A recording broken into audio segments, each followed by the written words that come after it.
Everything I say is alleged, my opinion, and for entertainment purposes only. So we are back at it again with Blabbermouth with part 4 of her running her mouth again, implicating herself. So this whole rest of this conversation was she was mad because Martell ain't protecting her and making her look like the bad guy. Child, this what happens when you ride or die for a dude who ain't about nothing. This is what happens. You gonna take the fall for his nonsense. But keep talking. Keep talking. The content creator asked her, how did the conversation come up that she told Carson? Well, she said she told Carson because she thought Carson was being a friend to her. But not that, she was talking to her to put out the tape. She says Martell don't want her to seem like this situation even happened. Now, in part 3, you said Martell said, what did you say? You showed the phone and he ain't believe you said anything. Now, which one is it? She said she's tired of Martell wanting her to take up for him and making her look like the bad girl. Well, she said bad B, whatever. So the content creator was basically like, with you having that conversation, it verifies and confirms, the plot that was going on. She said, well, this is what Ariane said. She said she's verifying it to a certain extent. She said she was calling a friend to vent and to say, like, why would Martell want her to be the bad person and put the tape out? Child. Then she says, why wouldn't Martell stand on his shite and just say he was mad? And that's the reason why he did what he did. She said Martell don't give a F about her. So she gives a resounding F you, Martell. Child, I can't.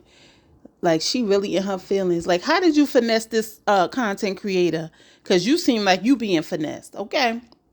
So she admits to saying that Martell did stuff to Melody that she didn't know about. And then going to turn around and say she didn't bash Melody. Child, stop. I was waiting for the sound of the lightning strike. You did a whole interview with Tasha K. And not to mention your lives. You was bashing Mel.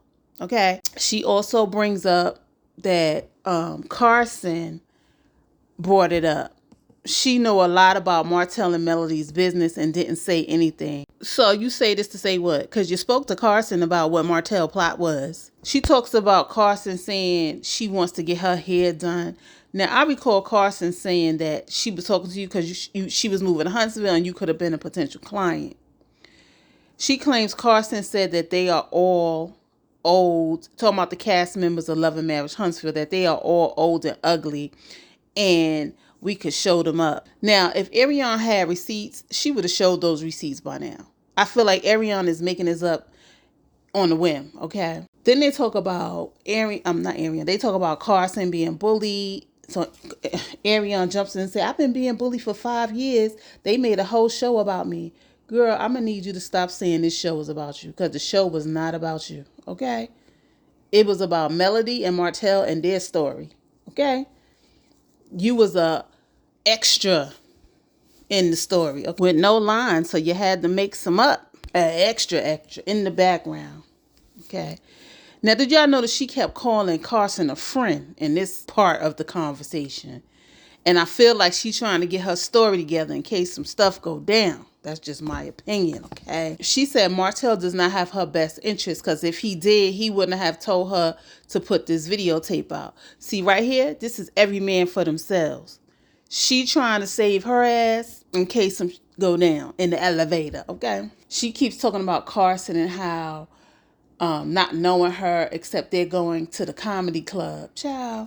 Well, you knew her well enough to go to the comedy club, girl. She keeps referring to herself as, I'm Ariane Curry. Yep, you are. Yep, the infamous side chick. Now, this part she's saying that she did tell Carson. But in other parts of the conversation, she denied telling Carson. Girl, you talk so much, you forget what you say. Okay? So, this was a pretty short call. Ariane pretty much cuts her off and tell her, she'll call her back. And then Straight No Chaser was like, she says she got the recordings, but she don't know what's about to happen. At the end of the day, somewhere in Ariane's mind, she feel like this phone call is going to save us from something. But what you don't realize is you keep implicating yourself. You keep saying, Martell told you to do it.